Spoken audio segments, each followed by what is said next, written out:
What's up, everybody? It's the Watch Along Show. I'm JWMaher. That's Aaron Brooks. Aaron, what's going on this fine evening? Hey, yeah, it's another good week on the Challenge Watch Along Show. That's soon going to be the Why We Love Horror Letterboxd Watch Along Challenge 2025 show once again. So don't worry, everybody who's a fan of the biblical title of the show. But yeah, I'm excited. So far, like the Halloween movies I've been watching, I don't think I've been watching the right ones for this challenge. So maybe I got this right this week.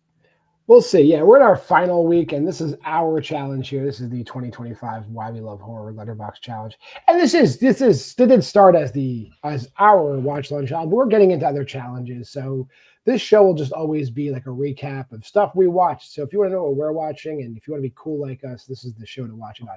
We're talking about this challenge this week.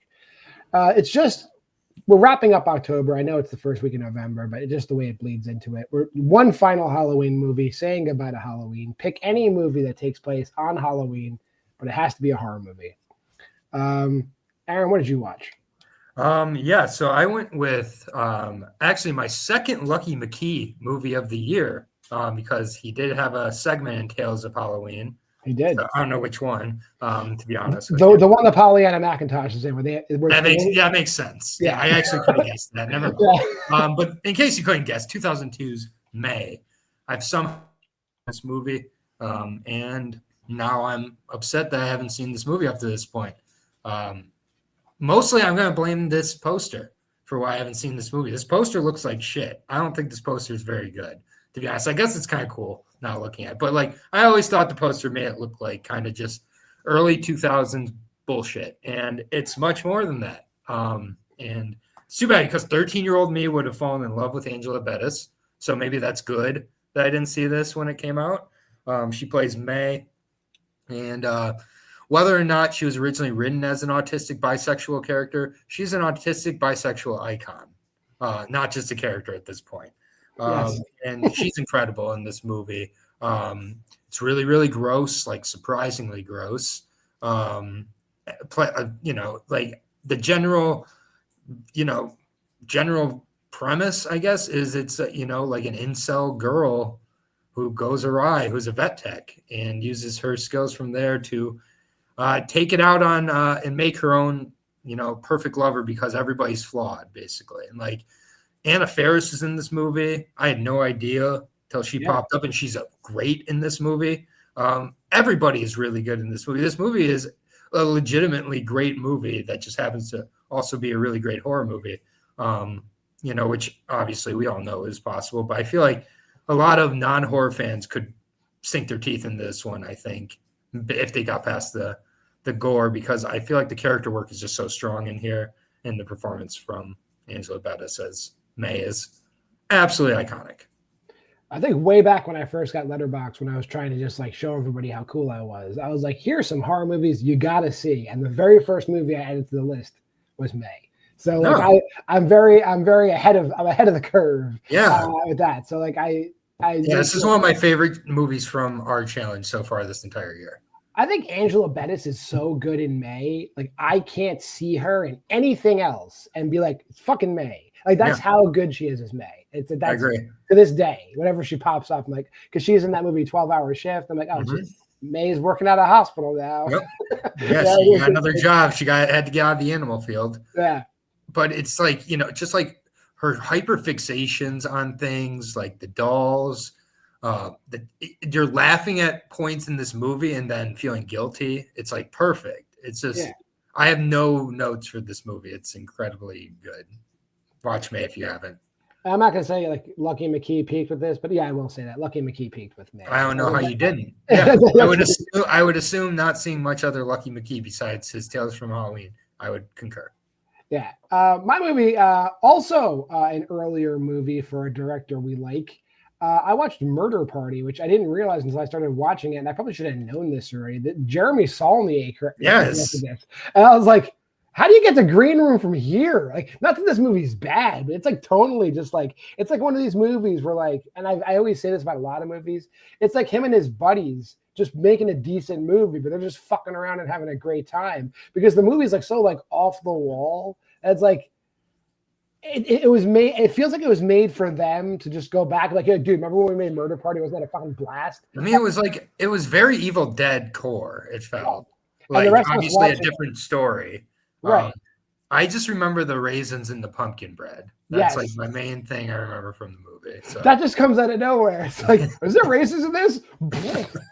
Like, there's a lot of like great laughs, but the movie's like the movie feels like it feels like you're watching somebody else's home movies. Like, you know when you watch a movie like that where you're like, these guys are having a ton of fun. I wish I was hanging out with these guys so I can enjoy this movie even more. It's not a bad movie, but it's like it has that like I traipsed upon somebody else's project.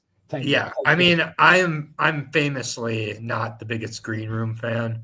I think by far Green Room is his worst movie. Like I know I'm in the minority there. Blue Ruin's his best, and Murder Parties are in the middle. But yeah, it's such a all three are very different. But obviously, Blue Ruin and Green Room, you can kind of see the connective tissue more than with this one. But then he goes and does Rebel Ridge, so the boy's got range. Yeah. Also, weird fact: when I looked into Murder Party, the main character in Murder Party shows up in the Toxic Avenger remake as a character. Oh. He's just an employee at the company, but it's him. Yeah, which apparently I saw when I was going through Letterboxd, which is also a berserk fact. But that's awesome. That'll do it for Letterboxd Challenge for this week. Oh, put that back up. There we go. Murder Party. Very cool. And I'll take this down and I will switch over to we're finishing up the Pick Your Poison Challenge, which is that QR code. When we've left ourselves, we did the first 4 weeks, but there's 31 days in October. So there's 3 more movies. Plus, we had the option from Aubrey to do 3 bonus movies. Yep. And Aaron and I did that to the fullest extent. So we'll go through our final 6 movies each. The first one, I believe the tone was just drug fueled, or just when you're strange, right? When things like strange things happen to strange people. And it's a movie I know you love, and I also now love it. Mads from 2024. Poster looks like this, and that kind of gives you an idea of what's going on, but it also doesn't give you any idea what's going on. It's like this is at its core a zombie movie, I would say. More 28 Days Later than Night of the Living Dead, because we have people who are like are part of it. This woman's part of an experiment, but her the blood of her infects people, and then the blood infects, but it's set against this like psychedelic acid fueled kind of like rager French party scene. And I have a soft spot for French horror as well, and Mads fits right in there. Aaron, I know you've seen the movie as well. Yeah, it made my top 10 last year. I really like David Moreau as a director from the 2 movies, for the 3 movies I've seen of his. I saw Other as well that came out this year. I didn't like as much, but Them in Mads was really good. The opening sequence, stunning, and it does drop off a slight bit for me the rest of the way. It's still really good, but if somehow it could pull off that opening for the whole time, I would have maybe even liked it more. But I do enjoy where it goes with the zombie aspect.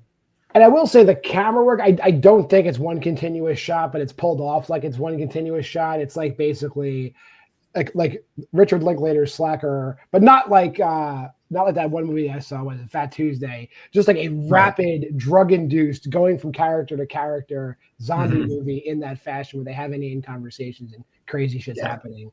So if you're into that, but you want the volume turned all the way up, that's Mads. Yes. Yeah, no, Mads is great. It's, it's kind of crazy that he came out with another movie this year, but it's definitely a step down. Don't expect Mads with Other. And your When You're Strange movie is very strange. So this is Sorority Babes in the Slime Ball. Believe it or not, this is a strange movie from the 80s. It's all right, man. Like I don't know. It just like it was very silly. It once again, I'll give it credit, understands the assignment right away, and it fully dives in and sticks the landing. There's some decent characters. Linnea Quigley's in the movie, so we always gotta love her, but everybody else is kind of forgettable and disposable. It's all right. And the imp is a a character. I mean, it's doing the voice of the imp is a choice. It is. It's very clearly a stereotypical like of the urban late 70s, early 80s black gentleman voice coming out of the imp. And it's like, would he talk like that? But they go with it. Yeah, they lean into it, so that's great. Yes. That's my one takeaway from Sorority Babes and Slime Ball Bolorama. A must watch if you're into just like good trash. Yes. Yeah. It's some good trash. I had fun with it. I didn't hate my time with it at all. Day 30 was filled with the spirit. These are just exorcism type movies. I went with one of the Kyle Gallner movies I haven't seen, The Cleansing Hour, and I did not know what this was about until I started watching it. So it is of a type of movie we've seen before where like usually it's paranormalists who are like fakers and they fuck around and find out. But in this movie, there is a former priest, now fake priest, and his like crew that stage fake exorcisms in order to like build up their YouTube channel or whatever, their streaming channel. And they definitely fuck around and find out is basically what this is. It's is it great? No. But does it explore the space like thoroughly explores the space? I just don't buy the premise that this type of show would make it. Like it would be exposed before it got exposed. Yeah, that's the problem with a lot of these like influencer YouTube type of things. It's like, how'd they get this audience? Like Superhost had that issue and many other movies. All right, my movie is an Exorcist ripoff from the 70s called my wife's name, Abby. It's by William Girdler, the director of Grizzly. That's probably the best movie he's known for. I haven't seen Grizzly. That poster's great, though. And the movie's really interesting. It's like a blaxploitation take on The Exorcist. If that sounds like it's your bag, you're probably going to enjoy it. Carol Speed, who plays Abby, was incredible. Like, honestly, like, nominee worthy. Like she's acting so head and shoulders above everybody in this movie. She's great. Her and the Succubus by Temptation, two actresses that did not work enough and were amazing black like villainous leads. In this case, Abby's not exactly a villain, but at times she kind of plays that role. So it's really cool, underseen movie. I'd recommend it. And for the last day of the month, before we get to our bonus features, it was just movies about hauntings and ghosts. A Haunting We Will Go. I stumbled upon a second movie by Isaac Rodriguez. I'd watched Deadware before. Then I watched The Last Radio Call. And it's kind of the same issue. It's like, these are great ideas. Like, these are like, this is a found footage movie. It's half police, not even half. It's centered around clips of police body cam, but also a documentary team follows the woman whose police officer husband is the one who goes missing after the body cam footage. So you get like a double layer of it. It's just executed at like a C+ level. Like you watch it and you're like, this could be fucking awesome. This is a great concept. And it just never, and there's also like a Native American like spirit aspect to it. There's a ton of great ideas. It needed like more talent. It needed a director. Yeah, it needed everything, but it's a great concept. So I'm not shitting on this. A for effort. A for effort. C+ for execution for sure. Yeah, those will happen. My final movie is an A+ for effort, and it's a classic, The Haunting, from 1963. I hadn't seen it yet, so I got to see it here. Ray Wise is, Robert Wise, I should say, pretty damn good director. I didn't realize this was the first version of The Haunting of Hill House till I got like a little bit halfway through it, and I realized, oh, that's what The Haunting is. And I think it's my favorite version of it as well. I think the whole crew and kind of their different angles for why they're scared or not scared by the situation they're in is really fascinating. It's aged really great for 60+ years old. Like it's still surprisingly modern, I feel, in its takes. And the camera work, again, like inspired everything moving forward that reminds you of like Evil Dead and many other things. I would agree on those takes. I mean, I'm not I'm just kind of biased against older movies, but I have no problems with The Haunting. I think everything you said is accurate. So I probably should rewatch it. I think I might go on like a classical rewatch of shit. Yeah. We shall see. Moving on to our bonus rounds. The first one is called Spooky Substances, all about like drug movies, I guess. There's a lot of drug horror out there, which we did earlier this year on our challenge. Right. I finally got around to watching Synchronic, which I said in my review, and I said to Aaron personally, out of all the Moorhead and Benson movies, and if you don't know who Aaron Moorhead and Justin Benson are, like pause, go away, enjoy, come back. This is the most Aaron Moorhead and Justin Benson movie that exists. It's very like, and it's got like Anthony Mackie's in it. So they landed Anthony Mackie for this movie, which is just bonkers, off the wall, about a drug that when taken, I guess always when taken, makes you time travel, and dependent upon your metabolism and who you are and where you are, experiences may vary. And that's a fucking bonkers, like off the wall concept. Only these two guys would come up with, and they nail it again. Like every movie, if I were to explain to you the plot of every Aaron Moorhead and Justin Benson movie, you'd be like, that can't be fucking made. It's just a stupid fucking idea, and they nail it every single time. I don't know how they do it. Yeah, they're great. That poster is also really good, especially when you understand it in the context of the movie.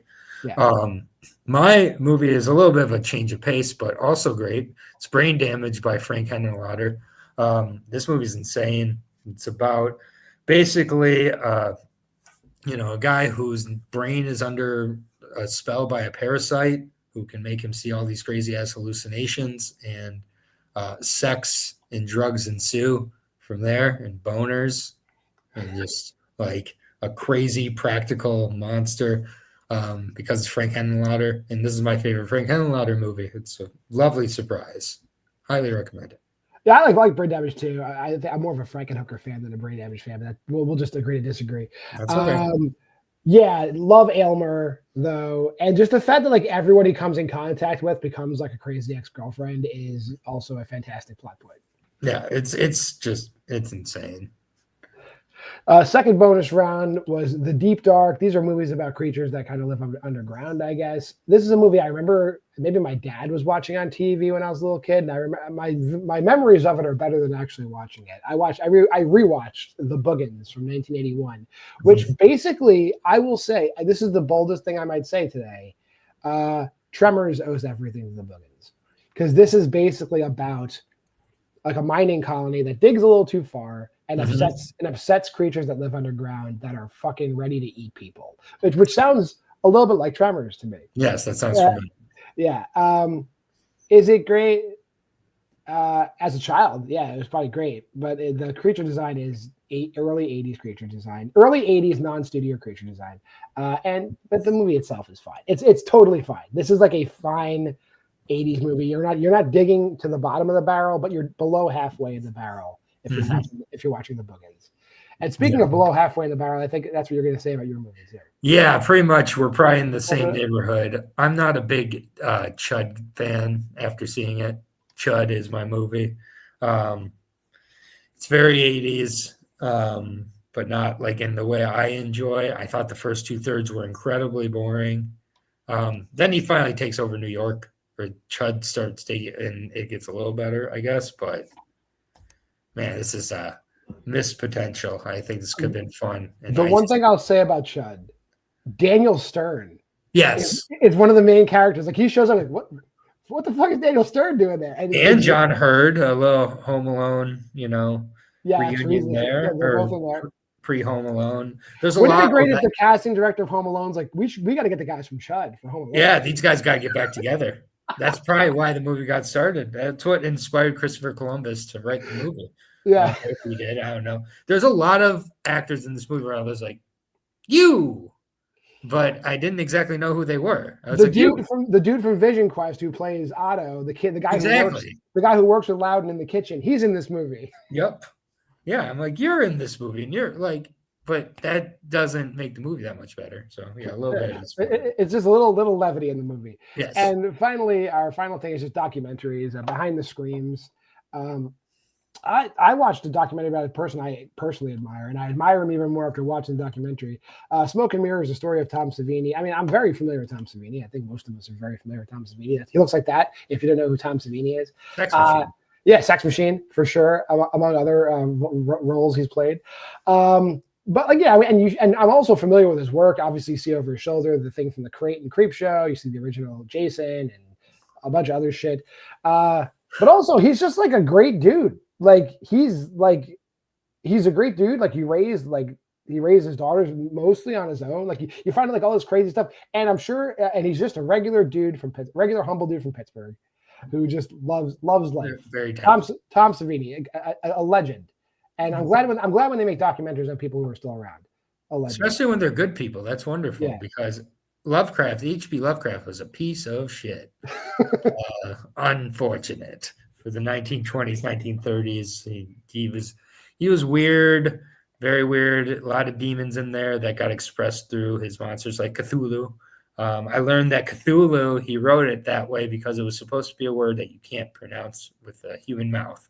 So like even Cthulhu is not correct. It's actually, you're supposed to put your tongue to the roof of your mouth and say Cthulhu and like breathe it out that way. So learned that from Stuart Gordon. Don't know if he was fucking with us or not in the documentary. Probably not. We can't ask him. He's gone. Yeah. Neil Gaiman is in the documentary as well. Guillermo del Toro.